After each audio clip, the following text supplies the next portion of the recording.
తాకట్లో ఉన్న బంగారాన్ని విడిపించి ఆ రోజున మార్కెట్ ధర కట్టి మిగిలిన డబ్బును మీకు అందిస్తుంది కొమ్మూరి గోల్డ్.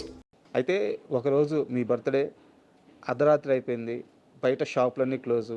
శ్రీహరి గారు మిమ్మల్ని కారు ఎక్కించుకొని తీసుకెళ్ళి బర్త్డే కాలేదు. ఆ, రేపు బర్త్డే అంటే అంటే అదే 16th. అంటే ఈరోజు బర్త్డే అంటే నిన్న రాత్రి ఫ్రెండ్స్ తోటి కూర్చొని ఆయన పార్టీ, ఆయన ఎప్పుడు రోజు ఆయన షూటింగ్ నుంచి తొందరగా వచ్చేస్తుంటే ఎవరైనా ఒకళ్ళు ఉంటారు, స్టోరీ డిస్కషన్ ఏదో ఒకటి జనాలు ఉంటూనే ఉంటారు. నేను ఈయన అందరూ ఈయన కొంచెం మినిస్టర్ వీళ్ళు వీళ్ళు ఇంకా ఫ్రెండ్స్ కామెడీ ఆర్టిస్ట్ వీళ్ళందరూ కూర్చొని చేస్తున్నారు. వీళ్ళు ఏదో అది తీసుకొని రమ్మంటున్నారు, ఇది తీసుకుని నేను వంటగది నుంచి చేసి పంపిస్తున్నాను, ఈ పని వాళ్ళు అందిస్తున్నారు. 9 అయింది. నాకు అప్పటిదాకా ఈయనకి మర్చిపోయారు.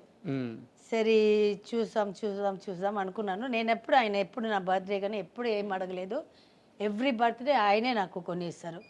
అంటే ఒక వారం ముందు నుంచే చెప్తుంటారు, నీకేంది కావాలంటే కొనుక్కోవే, నీకేం కావాలంటే కొనుక్కోవే అంటారు. నేనే కొనుక్కుంటాను. నేను వెళ్ళి షాప్ దగ్గర వెళ్ళి ఫోన్ చేస్తాను, బాబా ఇంత అవుతుందని, నాకెందుకే చెప్తున్నావు నువ్వు కొనుక్కోవే అంటారు. ఆ రోజు 9:30 9:30 దగ్గర 10 దగ్గర అవుతుంది. లుంగి మీదే ఉంటారు బాబా. ఇప్పుడు పరిగెత్తుకుని లోపలికి వచ్చారు. వస్తే తల్లి మర్చిపోయాను, నీ అమ్మ నేను తల మీద కొట్టుకొని దాదా బట్టలు వేసుకొని రా అన్నారు. నేను నైట్ మీద ఉన్నాను, ఆయన లుంగి మీదే ఉన్నారు. ఏంటి బాబా అంటే, నువ్వు రా, నువ్వు పో డ్రెస్ వేసుకొని రా అన్నారు. ఎంత బట్టలు వేసుకొని రా అన్నారు. వెళ్ళి డ్రెస్ మార్చుకొని వచ్చాను. ఆయన ఆ లుంగి మీద వచ్చి డ్రైవర్ని బండి తీయమన్నారు. దావని స్ట్రైట్గా మన ఎదురింట్లో జ్యువెలరీ షాప్ వాళ్ళు ఉన్నారు, వాళ్ళది షాప్ ఉంది పంజగుట్టాలో. స్ట్రైట్గా అక్కడ తీసుకెళ్ళారు. తీసుకెళ్ళి షట్టర్ వేసేసారు. అంతే ఓనర్ వెళ్ళిపోయారు. పని వాళ్ళు షట్టర్ వేసేసి బయలుదేరుతున్నారు. వచ్చే హే షట్టర్ ఉప్పర్గారు అన్నారు. నాకు అసలు ఏం అర్థం కాలేదు. వాళ్ళు భయపడిపోయారంటే శ్రీహరి గారు రావడం. ఏంటి సార్ అన్నారు. అంటే ఓనర్ చల్లగా అదే చెప్పారు, వెళ్ళిపోయారు, హిందీలో చెప్పారు. హే మేమోను ఊరుగారు అన్నారు. వాళ్ళు ఓపెన్ చేస్తున్నారు. ఈ లోపల ఫోన్ వెళ్ళింది ఓనర్కి. ఆయన పరిగెత్తుకుని వచ్చారు. వచ్చి ఫుల్ తలుపు ఓపెన్ చేశారు. వెళ్ళారు, ఇట్లా చూశారు. నీకేం కావాలి కొనుక్కోవే అన్నారు. నువ్వు సెలెక్ట్ చేయి బాబా అన్నాను. ఇట్లా చూశారు. ఏం కావాలంటే నాకు ఉంగరం కొనివి బాబా అన్నాను. ఇట్లా చూస్తున్నారు.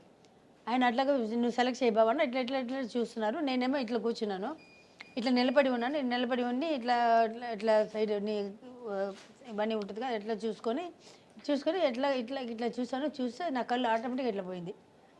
పోతే ఒక నెక్లెస్ ఒకటి రోడ్డు మీద చూస్తాను. అది చూసాను, అది డైమండ్ నెక్లెస్. అది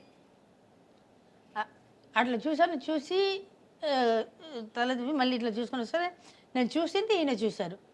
బాగుందనే అని అడిగారు. బాగుంది బాబా అన్నాను. ఏయ్ ప్యాకరో అన్నారు. ఎంతని అడిగారు. ఇంత డబ్బు అని చెప్పారు.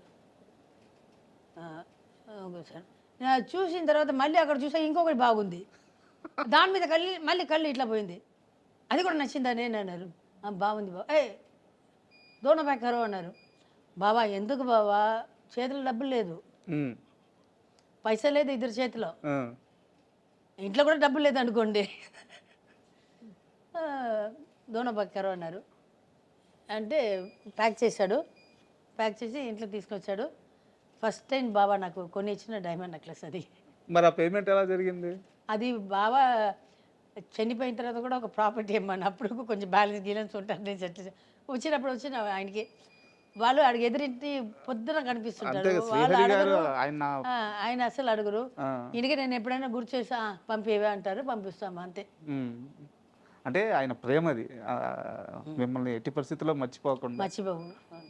అసలు ఎంత నాకు అట్లాంటి హస్బెండ్ ఎవరికైనా దొరుకుతారని నాకు తెలియదు. అంత ఇదిగా చూసుకుంటాను. అండ్ మేడం, నేను ఈ మధ్యకాలంలో ఒక 5-6 ఇంటర్వ్యూలు చేసే క్రమంలో శ్రీహరి గారితో పనిచేసిన చాలామంది దర్శకులను ఇంటర్వ్యూ చేశాను. అయితే ఎవరిని? వి సముద్ర గారిని చేశాను, చంద్రమహేష్ గారిని ఇంటర్వ్యూ చేశాను, ప్రేయస్ రాయ చంద్రమహేష్. సో దేవి ప్రసాద్ గారిని ఇంటర్వ్యూ చేశాను. కెమెరామ్యాన్ లేదు, ఆయన డైరెక్టర్. వారికి శ్రీహరి గారే ఫస్ట్ సినిమా ఛాన్స్ ఇచ్చారు. అయితే ఆ సినిమా ప్రొడ్యూసర్ కారణంగా ఆగిపోయింది. ఆయన వేరే సినిమా చేశారు శ్రీకాంత్ గారితో. ఇలా చాలామంది శ్రీహరి గారితో పనిచేసిన ప్రతి ఒక్కరు ఆయన ప్రస్తావన వస్తే ఎంత ఎమోషనల్గా మాట్లాడుతున్నారంటే ఒక చిన్న ఎగ్జాంపుల్ చెప్తాను. చంద్రమహేష్ డైరెక్టర్ మాట్లాడుతూ ఒకరోజు శ్రీహరి నేను అసిస్టెంట్ డైరెక్టర్ని, శ్రీహరి గారు అప్పుడప్పుడే యాక్టర్గా పైకి వస్తున్నారు. ఇదే ఇంట్లో ఆ కింద స్టెప్స్ దగ్గర వాళ్ళిద్దరు నిలబడున్నారు, లోపల షూటింగ్ నడుస్తుంది. మహేష్ ఎప్పటికైనా ఇలాంటి ఒక ఇల్లు నేను కొనాలి అని చెప్పి శ్రీహరి గారు అన్నారంట. కట్ చేస్తే కొన్ని సంవత్సరాలకి ఇదే ఇంటిని మళ్ళీ శ్రీహరి గారు స్టార్ అయిన తర్వాత ఇదే ఇంటిని కొన్నారు. అది కాదండి, ఇది వచ్చి చంద్రమహేష్ అసిస్టెంట్గా ఏదో ఉన్నారు. బావ వచ్చి ఈ హీరో పేరు మర్చిపోయాను. పోలీస్ సినిమా అయిపోయింది, దేవా చేస్తున్నారు. ఓకే, దేవా చేస్తున్నారు. చేసినప్పటికీ ఇక్కడ పాత విలన్ సినిమా కూడా కొంచెం అప్పుడు రిలీజ్ అయింది, మీకు గుర్తుండొచ్చు. అదేదో జరుగుతుంది. ఈ పైన బాల్కనీలో నిలబడి చూసారంట. చూసి ఇట్లా ఉంటే పైన బాల్కనీలో అంటే బాబా మా చంద్రమహేష్ ఇద్దరు ఉంటే ఈ ఇల్లు ఎప్పుడైనా కొంటానయ్యా అని చెప్పారు. ఈ ఇల్లు ఎప్పుడైనా కొంటానయ్యా అంటారంట. కరెక్ట్ పోలీస్ దేవా సాంబయ్య సినిమాకి ఇదే ఇల్లు కొన్నారు. బాగా ఎంతో ఇష్టపడి కొనుక్కున్నారంట. కొనుక్కున్నారు కానీ తిప్పులు నేనే పడ్డాను చాలా. తర్వాత వాస్తు అని, తర్వాత పెయింటింగ్స్, వాస్తు 3 సారి మార్చాను. నేను ఒక్కొక్కసారి చేసినప్పుడు అంతా చెప్తాను, బాబా దీనికి ఖర్చు పెట్టేదని నిజంగా ఇట్లాంటి ఇల్లు ఇంకొకటి కొనేదాన్ని. ఎవడైనా వస్తాడు, వాస్తు బాగాలేదంటాడు, ఆఫీస్ రూమ్ ఇక్కడ మార్చాను, కిచెన్ ఇక్కడ మార్చు అంటాడు, ఇది ఎత్తుగా ఉంటుంది అంటాడు, ఏదో ఒకటి మార్చునే ఉంటాము. నేను లాస్ట్ చివరికి చెప్పాను, బాబా నువ్వు చెప్పేసి వెళ్ళిపోతున్నావు షూటింగ్కి, ఆ దుమ్ము ఒకటి పడదు, నాకు వచ్చి చచ్చేది నేనే, నా వల్ల కాదు బాబా, కావాలంటే మన పాత ఫ్లాట్కే వెళ్ళిపోతాం బాబా అని చెప్పాను. అప్పుడు సైలెంట్గా అయ్యారు. అంటే ఒక్కసారి మీ లైఫ్ విషయానికి వస్తే మీరు చాలా ఇంటర్వ్యూలో చెప్పారు. సో నేను ఆ విషయం లోతుల్లోకి వెళ్ళట్లేదు, కానీ మీ జర్నీ మొత్తం చూస్తే ఒక అంతులేని కథ సినిమాలో మన జయప్రద గారి క్యారెక్టర్ లాగా అనిపిస్తుంది. కుటుంబ బాధ్యతలు చాలా చిన్న వయసులో పైన వేసుకొని అందరినీ సెటిల్ చేసి. అదే నేను మా నాన్న అబ్బాయిన కన్నే బదులు అమ్మాయిన కన్నేశారు. సో వాళ్ళదాన్ని తీర్చిన తర్వాత had a very good life. బాబా నన్ను గోల్డ్ ప్లేట్లో పెట్టుకొని, గోల్డ్ కూడా చెప్పాను, వైట్ గోల్డ్లో అంటే డైమండ్ గీమండ్ వైట్ గోల్డ్లో వజ్రాలు పెట్టిన ప్లేట్లో పెట్టుకొని నన్ను ఇట్లా చూసుకున్నారు నన్ను. అక్కడ బాగుండేదాకా నాకు అసలు ఏం లోతు లేదు. బాబా నాకు ఇది కావాలంటే బాబా నేను ₹1 అడిగితే ₹1,00,000 ఇచ్చేవాళ్ళు, అట్లాగే చూసుకున్నారు నన్ను. బాబా పోయిన తర్వాత అప్పుడు తెలిసింది, ఒక 7 years నేను దీనికి వెళ్ళిపోయి మళ్ళీ బయటకు వచ్చిన తర్వాత అప్పుడు తెలిసింది, జనాలంటే ఇట్లా ఉంటారు, చుట్టాలంటే ఇట్లా ఉంటారు, ఫ్రెండ్స్ అంటే ఇట్లా ఉంటారు. అప్పుడు తెలుసుకున్నాను. అది తెలుసుకున్న తర్వాత టుక్ సమ్ టైమ్.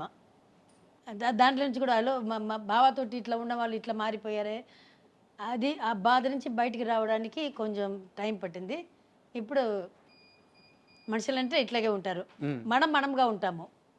ఇప్పుడు నా వల్ల ఏదైనా కుదిరింది అనుకోండి, నా వల్ల చేయగలిగింది, నా దగ్గర ఇప్పుడు నాకు మించిన డబ్బు ఏదైనా ఉంటే నేను చేస్తున్నాను, గ్యారంటీ. ఇప్పుడు కూడా ఇప్పుడు నా కొడుకు, చిన్న కొడుకు ఇప్పుడు హీరోగా అయ్యాడు, మేఘాంశ్ హీరోగా అయ్యాడు.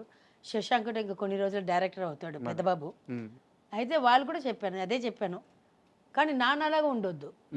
నాన్న ఇచ్చే ₹100 ₹70 ఖర్చు పెట్టేసి 30%, 33% ఇన్కమ్ ట్యాక్స్ పోతుంది. మిగతా అది ఉంది కదా, దాంట్లో సగం మనం దాచిపెట్టుకొని సగం మనం హెల్ప్ చేస్తే పర్లేదు. ఈయన ఇంటి ఖర్చుకి మాత్రం ఇచ్చేసి మొత్తం అన్ని దానం చేసేవాడు. అట్లా ఉండొద్దని చెప్పాను. మీ ఫ్యూచర్కి కొంచెం దాచిపెట్టుకొని మిగతా చేయండి.